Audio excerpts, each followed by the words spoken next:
Peace, peace, peace.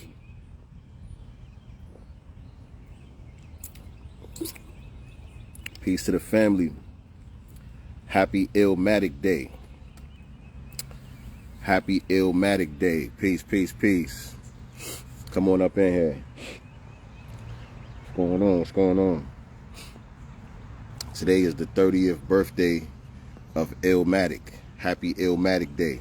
Peace to the family. Peace to the family. We talking Illmatic today. One said it's tomorrow. Nah, it was today. Today is the 18th, God. Knowledge build, all being born to born. Today is Knowledge Build Day, all being born to born. The Illmatic release date was April 18th, if I'm not tripping. It was April 18th, 1994. Born said it was the 19th. I gotta Google it right now. Fact check it right now.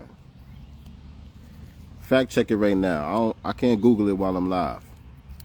Go on Google and see which one of us got it right. Born said it was the 19th. I think today is the 30th anniversary of Illmatic. Google it real quick and come back, Born. Let me know if I'm tripping. The release date of Illmatic, I believe, was April 18th, 1994. Google it real quick and let me know if I'm tripping before I even get into it. But I need to know if I'm right and exact, though. I need to know if I'm right and exact. I just want to know if I'm right and exact. I could have swore it was the 18th. Could have been the 19th. But I could have swore it was the 18th. I just want to make sure I'm right and exact. Let me know real quick. Let me know real quick before I even start building.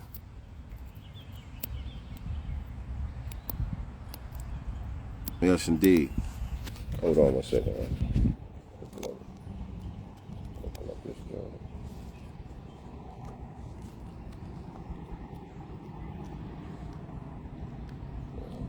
Was it the 18th or the 19th? Which day was Illmatic released? The 18th or the 19th? Please let me know. I just want to make sure I'm right and exact.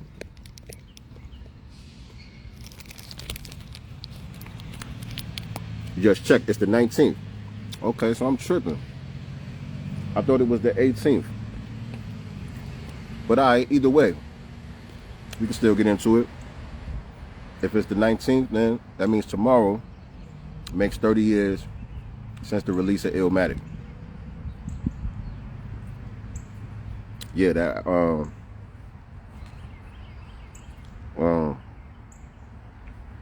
you sure?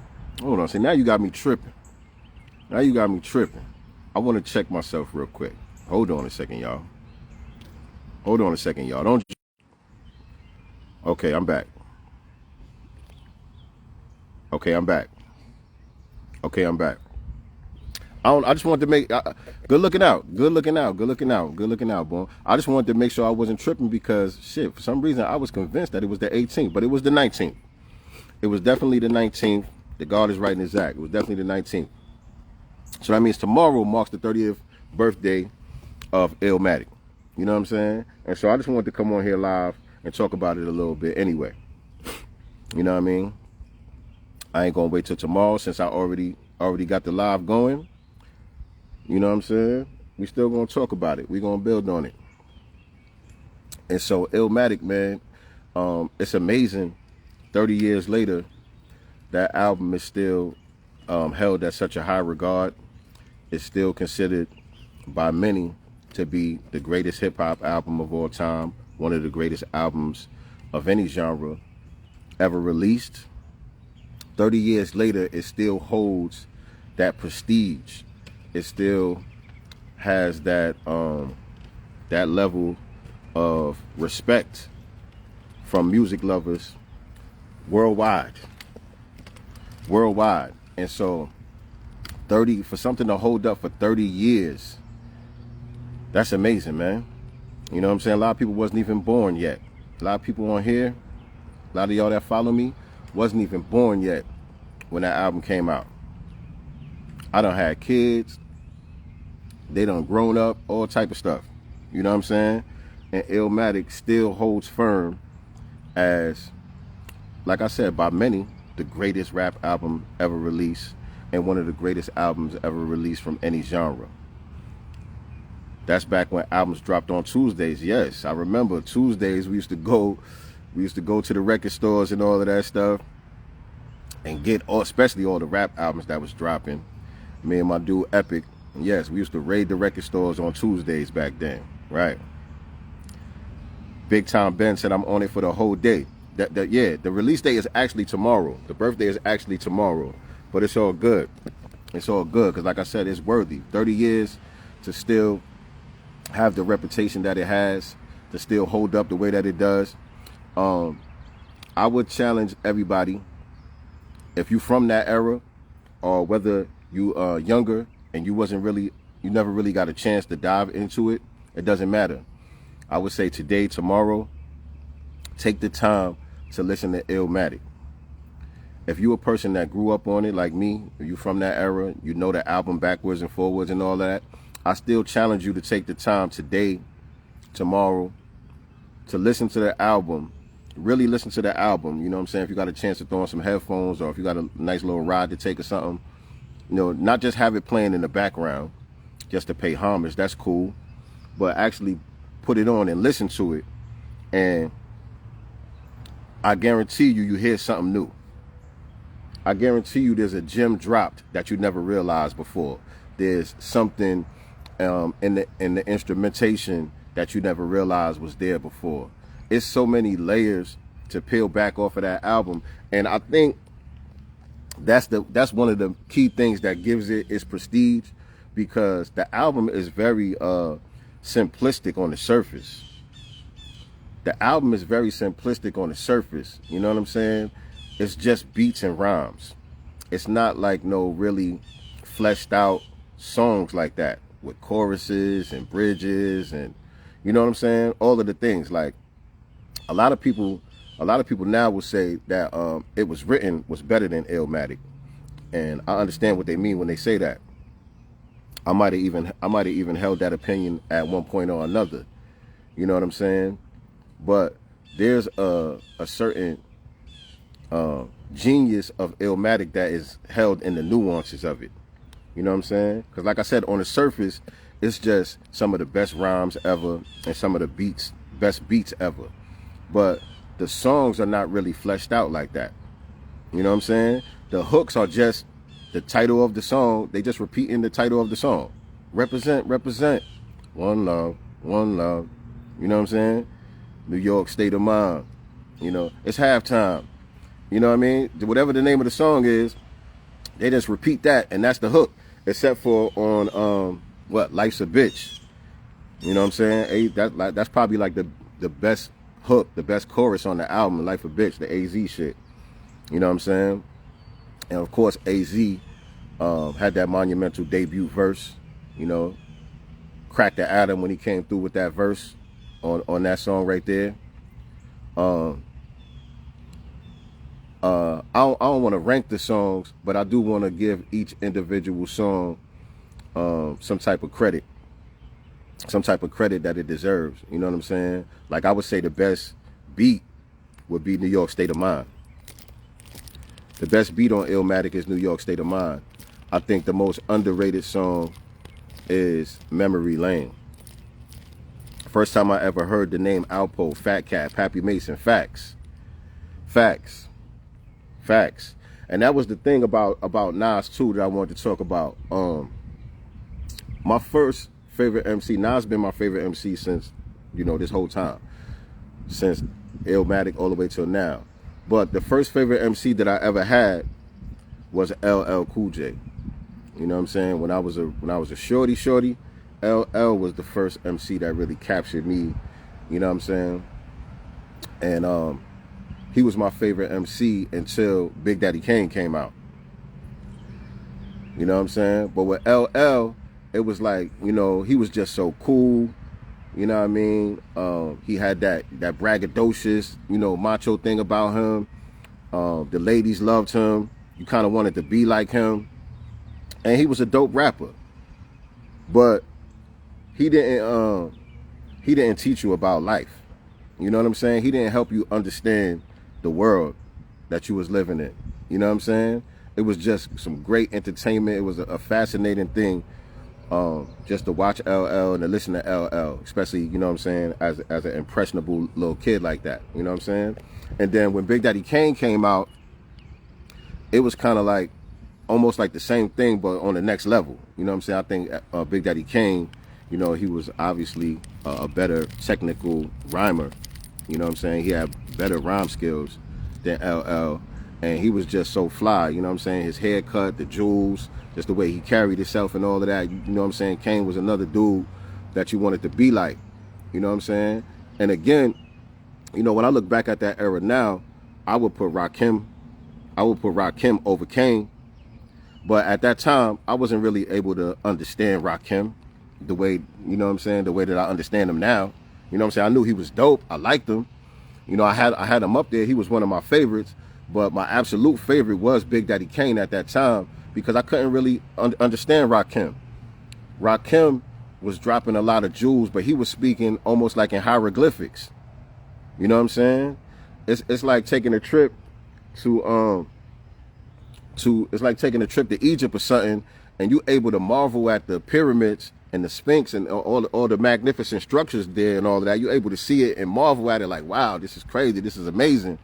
But if you don't have like a master teacher there as your guide to break down the hieroglyphics to help you understand why they did what they did and what everything means, you're not able to decipher it and interpret it like that. You're not going to really truly have the appreciation that you should have for it. And so that was like me as a child listening to Rakim. It was just like looking at the pyramids with nobody there to break it down to me. You know what I'm saying? And so Big Daddy Kane was my favorite rapper. And then Big Daddy Kane stayed my favorite rapper all the way until Redman came out. When Redman came out, he became my favorite MC because, you know, he was just this amazing. It was almost like looking at a comic book or something. You know what I'm saying? It was almost like, you know, listening to him, you could see a comic book inside your head while you listening to Redman. Like, he was super animated. He had this big, boisterous voice about him. He was super lyrical. He was a amazing storyteller. He was funny. You know what I'm saying? He had the skits and all of that stuff. You were enthralled into what the album and all of that. You know what I'm saying? And so at that time, and also it was this too, because like I said, you wanted to be like Big Daddy Kane. You wanted to be like LL. But for most of us, that was more of a aspirational thing.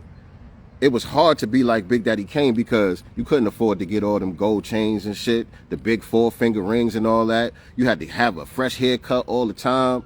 You know what I'm saying? To be like Big Daddy Kane, that was like, you know what I'm saying? It wasn't really attainable for a lot of us. But when Redman came out, that kind of ushered in the grimy era. It made it cool to be almost bummy. You know what I'm saying? To have just grow out your afro and let it be wild, to where, you know what I'm saying, you could just go to the Army Navy store, get some fatigues and some Timbs, you know what I mean, throw on a triple fat goose or something, and you was fly now. Now you was just as fly as your favorite rapper. You know what I'm saying? You couldn't really be as fly as Big Daddy Kane, you know what I'm saying? Unless you was really getting it out the streets like that, you know what I mean? But most of us wasn't. So, you know, trying to be like Big Daddy Kane wasn't really attainable for most of us. But to be like Redman, it was more realistic. You know what I'm saying? Right. Kane had the freshest flat top, the 3 cuts in the eyebrows, the 4-finger rings, all that. It was hard to be like Kane, man. You know what I mean? And the nigga just had a natural cool about him that you can't really teach nobody. That's one of them things, either you got it or you don't. You know what I'm saying? And so Redman became my favorite rapper until I heard this nigga Nas, first of all, on Live at the Barbecue, back to the grill again, and then Illmatic. When Illmatic first leaked, before it actually dropped, you know, it already hit the streets. I always shout out my man Ed, shout out to my dude Edo. He was the first one to play Illmatic for me. He rolled up on me, had the Panasonic radio on his handlebars and all that, and he had Illmatic on like a Maxell tape. You know what I'm saying? And I had heard him. Like I said, I heard Barbecue and maybe Back to the Grill Again or something. I had heard him a few times, but I didn't really know who he was. You know what I'm saying? It was still like, yo, who was that? When you heard Halftime and shit, Halftime was like, yo, who is this nigga? You know what I'm saying? I was like, who the fuck is this? Like, you just knew you was hearing something that was different. That was, you know, it was on a higher level than anything that you had heard up until that point. And it was just like, who the hell is this? And so my man had the Illmatic tape on the Maxell joint before it dropped. And, you know, I remember sitting there listening to that with him and just being completely blown away. You know what I'm saying? I was already trying my hand as an MC. I was writing rhymes at that point. Like I said, Redman was my favorite. I was trying to rap like Das Effects and shit like that. You know what I'm saying? It was more of this almost cartoon rap, like, you know what I'm saying? Like fantasy land, like you would just rap about anything. You know what I'm saying? But when you heard that Illmatic shit, it changed everything. It made me question whether I should even be writing rhymes or not. Like, hold on. it became like, you know, it was like looking at, like, say they had like that new Tesla truck, that cyber truck, but in 1994 though.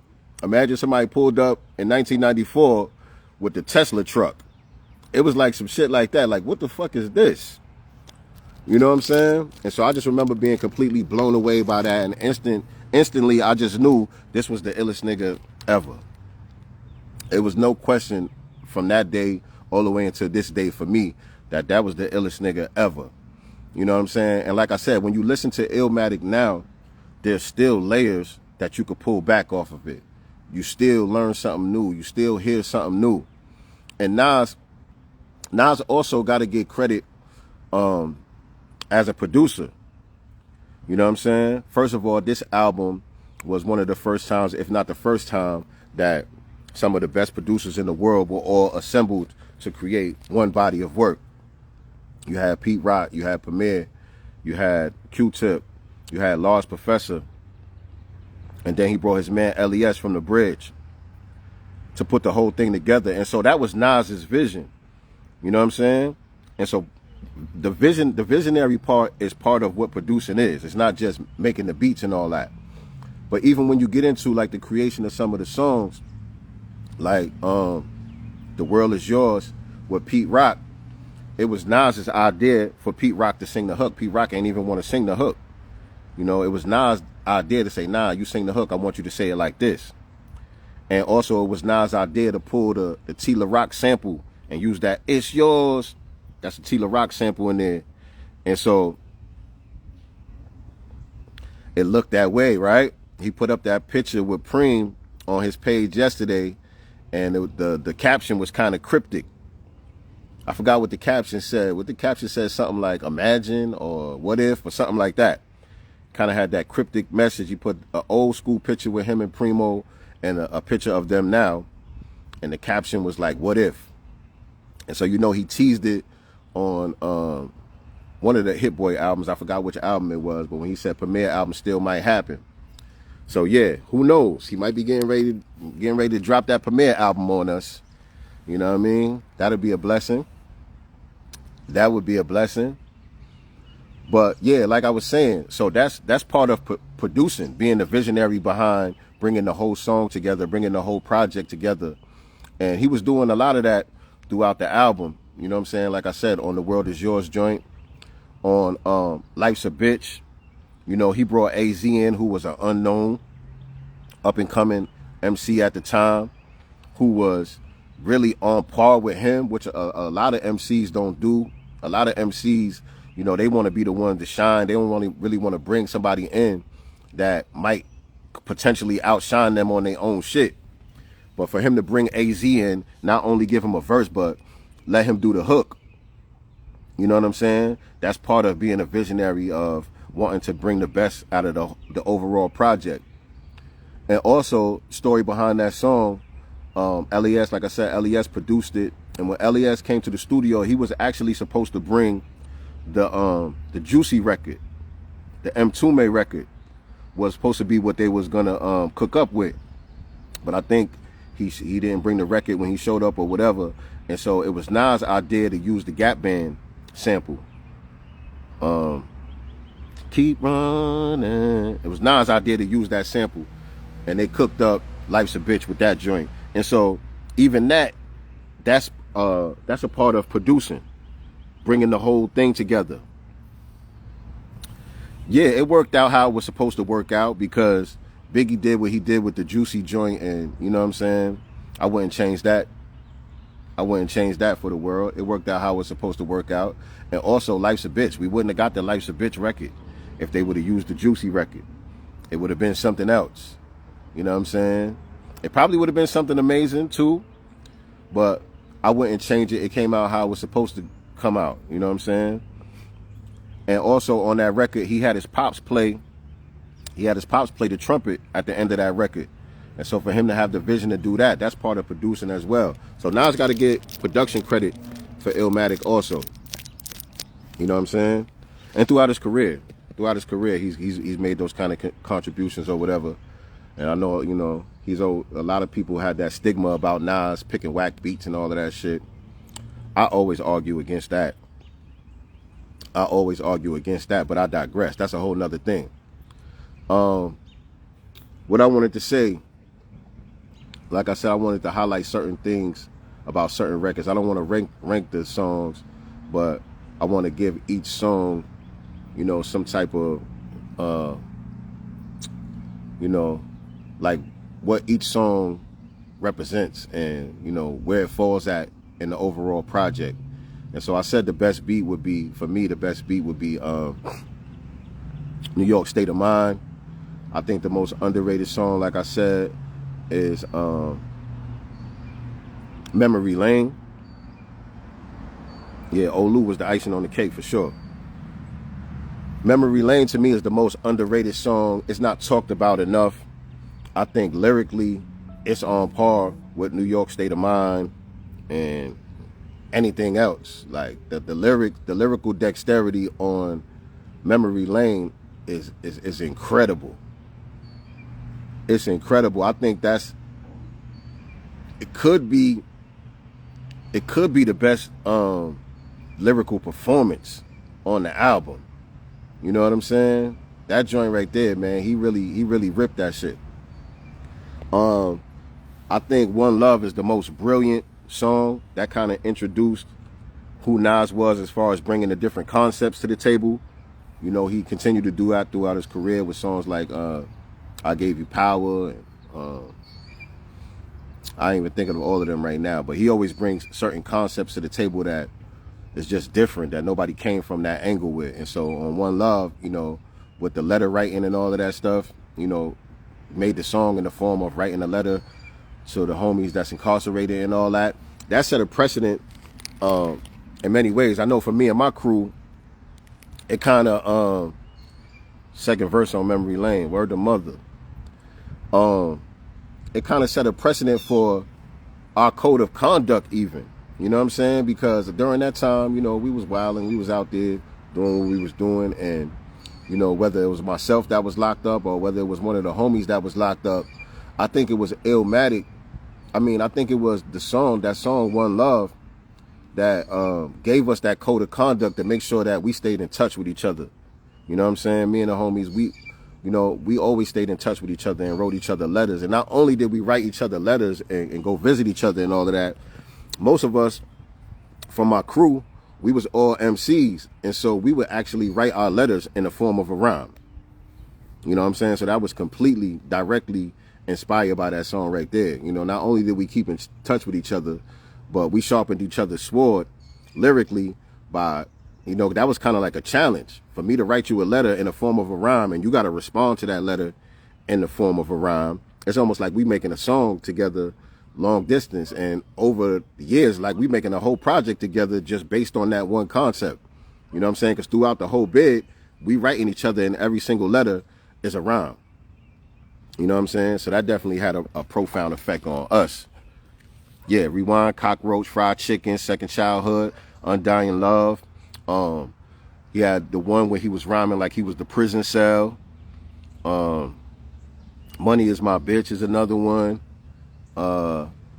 Recently on KD3, I think it is. The beef concept, when he was rhyming like he was the beef itself. Yeah, just crazy. You know, he continued to give us these amazing concepts throughout his career. So I think One Love, I would give that the most brilliant. Shout out to Jay Vega. One Love would be the most brilliant for me. Halftime was that joint that was almost like, it gave you that mixtape feeling. Because we was in the mixtape era at that time also. You know, there's a few different mixtape eras, but during this mixtape era, you had your doo-wops, your Ron G's, your SNS's, and really I got to give it to doo-wop, because doo-wop had the Bounce Squad, and at the beginning of every mixtape, he had Lord Tariq and them freestyling. You know what I'm saying? They would just come in and have an exclusive freestyle that you couldn't get nowhere else. You had to get it on a doo-wop tape. And Clue started doing it later on. Kid Capri, you know what I'm saying? Those mixtape eras where it was about having the newest exclusive records. You had to have one or two records that either nobody had, or you had to do some type of blend that made it unique. You know what I'm saying? That you could only get it on your tape. You know what I'm saying? Where they took maybe the instrumental to a new record and blended it with an old beat, or vice versa, or whatever. You had to do something unique like that, you know what I'm saying, for your mixtape to be able to stand out. But if you couldn't have an exclusive record that nobody had, because it became harder and harder to get your hands on these records before they dropped, you know, as time went on. And so what doo-wop introduced was just having those freestyles at the beginning. You know what I'm saying? So you had to get the doo-wop tape, even though SNS might have had the same records that the new joints that was coming out. You was only going to get that Bounce Squad freestyle if you got the doo-wop tape. You was only going to get that exclusive Nas freestyle or Kiss and Styles freestyle if you got that Clue tape. So that brought that type of thing in, where it was just freestyle over the beats. It wasn't about making no record. It was just going in, just spitting. And I think Halftime kind of had that feeling to it. When you listen to Halftime, he was just going in, just trying to impress you, you know what I'm saying, with the rhymes. What else? What else am I forgetting? Representing's kind of in the same vein like that. Incredible record, you know what I'm saying? That beat, Primo, you know what I'm saying? What else am I missing? What songs am I missing? What songs am I forgetting to mention? Set Memory Lane, saw that. Oh, the one with the Human Nature sample, of course. What's the name of that? It Ain't Hard to Tell. It Ain't Hard to Tell had that Michael Jackson sample. I think that was Large Professor produced that joint. That was crazy. SWV had used the sample around the same time. I think their record came out first. Their record came out before Illmatic came out. But back then, it was like, you know, songs lasted longer back then. So it seemed like it was like around the same time, because the SWV joint was still playing. It was still relevant. You know what I'm saying? But just the way that Large Pro flipped that sample, it was incredible. It was hard. And Nas just did what he did on that joint. And there was a remix to it, too, where it was a little bit different. And they had that Nas is the king of this flowing. Where did that come from? Because there was a couple of samples on there, a couple of scratches on there that was giving a shout out or just paying homage to Nas, saying Nas' name. And Nas was, you know, he was a new artist. So where did them shits come from? To me, that sounded like Biz Markie. Was that Biz Markie that was saying Nas is the king of this flowing? Is that Biz Markie? And where did that come from? That sounded like Biz Markie to me, but I don't know where that came from. Also, on, what song is that? When I think it was Premier that was cutting up at the end. Nasty Nas, Nasty Nas, Nasty Nas, Nas. Where that came from?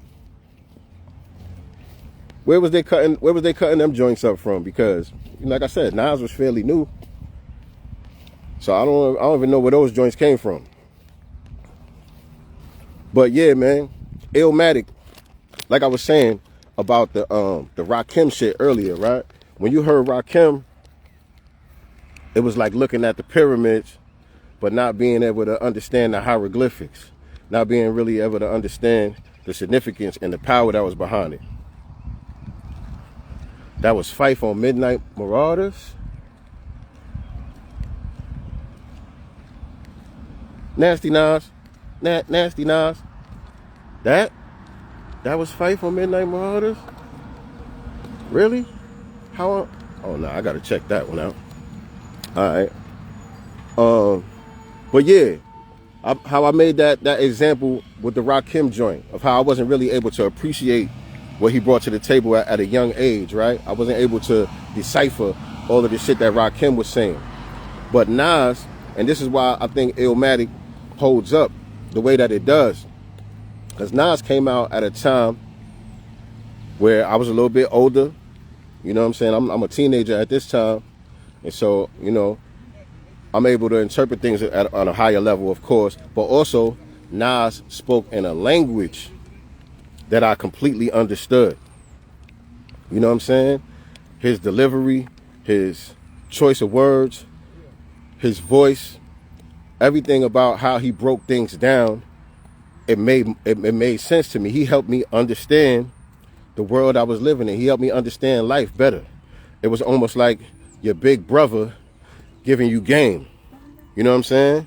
Because Nas only like 5, 6 years older than me. You know what I'm saying? It's pretty much, you know, we in the same, like we in the same peer group almost, but he's like a big brother. He's like that older brother, you know what I'm saying, that the big homie or whatever that's giving you game that you're not quite able to understand yet. And so, like I said, just before him, I was in fantasy land listening to Redman and all that. You know what I'm saying? And thinking that that was the apex of what rap could be. Just using your imagination to come up with these different tales and the wittiness with the wordplay and all of that. You know what I'm saying? At that point, I thought that was the apex of what you could do with a rap song. But Nas, he made all of that change, and it became almost like a social commentary.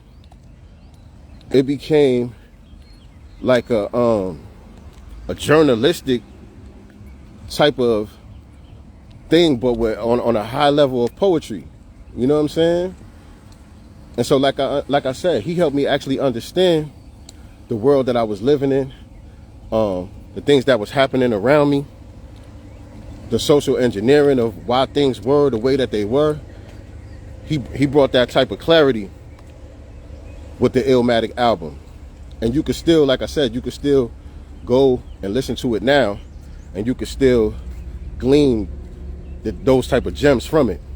And this is a young dude. This is a young dude. The album came out when he was 20 years old. Some of those rhymes was written when he was only 17 years old. You know what I'm saying? And so that also says a lot about the youth back then. It was different. It was way different than now. A lot of the young dudes that you see in that age group now, they don't have that level of maturity. They don't have that level of leadership. Like back then, you had 17, 18-year-old dudes who were actual gang leaders. You know what I'm saying? And not to glorify no type of negativity or nothing like that, but to be a gang leader takes a certain quality. It requires a certain quality. It requires a certain wisdom. You know what I'm saying? For you to be a shot caller for hundreds and even thousands of people, to be able to move, you know what I'm saying, at your direction. You know what I'm saying? It takes a certain quality. But not only that, we can take it away from the gang stuff. You think about like with the Panthers and all of that. Huey Newton and all of these guys were young. They were in their early 20s. These guys was like 21 years old, starting the Black Panther movement. You know what I'm saying?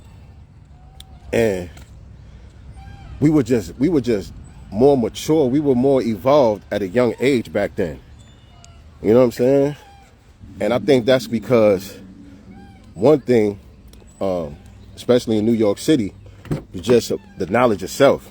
A lot of us had knowledge of self. A lot of us were introduced to 5% lessons at a young age. You know, a lot of the books and stuff that was floating around the hood, the VHS tapes with some of the master teachers, and a lot of the different information that was floating around in the hood that we had access to back then. I think that has something to do with it. You know, Nas was well read. You know what I'm saying? Obviously, he had knowledge of self. You know what I'm saying? He dropped a lot of 5% lessons and stuff in the rhymes and all of that stuff too. So I think that had a lot to do with it. But also, we had to be outside. Shout out to my dude, Kyrie. What's going on? Boogie Down Ree in the building. What's up, King? And so I think we was a lot more mature back then also. And we was a lot more evolved back then also because we actually had to go outside and live life. We had to go out and interact with the world. You know what I'm saying? And a lot of times we were unsupervised. You know what I'm saying? If you lived in New York City, you had to get on the train and move around and go to school. You know what I'm saying? You had to figure out how to navigate through different neighborhoods and territories and understand the politics of the streets in order to survive. It was different than just being in the house, being on the internet, not really having no real experience with other people and having those interactions to help grow you. And then, you know, we live now in the age, it's the age of information, but that's a double-edged sword because it's almost like information overload. Like I said, back then, you had a lot of the lessons and a lot of certain books that was required reading, and, you know, you had the True Life tapes and stuff like that floating around the hood. And so we had access to certain esoteric information that helped us evolve and become, you know, have knowledge of self and all of that. But now it's like information overload. Right. And a lot of dudes, that's my dude Reed, came from the Bronx to Middletown. And there was a lot of people that was migrating from the Bronx, Brooklyn, Queens, all of that, coming upstate into the smaller cities and all of that. Where I was from, they was migrating up there heavy, and they was bringing a lot of that with them. You know what I'm saying? I got 5% lessons from dudes that was from Brooklyn. You know what I'm saying? But the fact is, we was outside. You got outside, you got on your bike, you was all the way on the other side of town. You know what I'm saying? You had to interact with people. You know what I'm saying? But now you got all these podcasts, you got all of these, you know, everybody that could turn on the camera and put a microphone in front of them, and the kids is growing up not knowing how to discern and compartmentalize the information. And so it's a lot of confusion out there. And like I said, they don't have the real world experience. They just in the house on YouTube. They on TikTok and Instagram and all of that. You know what I'm saying? And so that's the reason why I think a lot of the young kids now are not as evolved as we were back then. Back then, 18, 19, we was like men in a lot of ways. Right. We was like men in a lot of ways at a very young age. And so that's why you could have a young dude like Nas create an album like Illmatic, because he was wise beyond his years based on those experiences that I'm talking about, based on the exposure to the type of information that I'm talking about. You know what I'm saying? Whereas now you hear a rapper that's, you know, 19, 20 years old, you don't hear that type of wisdom that you heard on Illmatic. Nowhere near close to it. Tell me, you know, it's some young rappers out there that's good. I'm not shitting on the young niggas that's trying to say they can't rhyme or their music is trash and none of that. You got some young rappers out there that's good. They do what they do. But which rapper right now in that age bracket, 18, 19, 20 years old, is putting out lyrics that have those type of layers to it, that you could really glean a lot of wisdom from, that's You're going to be able to throw it on 30 years from now. This being the 30th year anniversary of Illmatic. Which young nigga right now is putting out some shit that when you throw it on 30 years from now, the teenagers that's going to be in their 40s in the next 30 years, they still going to be able to throw it on and learn something new. They still going to be able to throw it on and be able to grow from it. I don't think it really exists. I don't think it really exists. If there's a young dude on the scene right now that's putting out that level of quality work, that has that level of wisdom, that has that many layers that you'll be able to peel back for years to come, for decades to come. If there's a dude out there, young dude out there like that, please put me on. Please put me on, because I like some of the young rappers. I listen to their stuff and I could jam to it, but I'm just talking about beyond just the entertainment value. I'm talking about where you can really get life lessons. You know what I'm saying? Please put me on if there's some young dudes out there that's doing it like that right now. And so anyway, I got to get out of here, man. I'm probably going to be doing Illmatic content for the next couple of days. It is the 30th anniversary of Illmatic. And so, you know, I'm proud to be from that era. I feel blessed to have been able to grow up in that time and to be able to get that album at that age that I was at when it came out, and to still be able to play it today and still love it, still find value in it.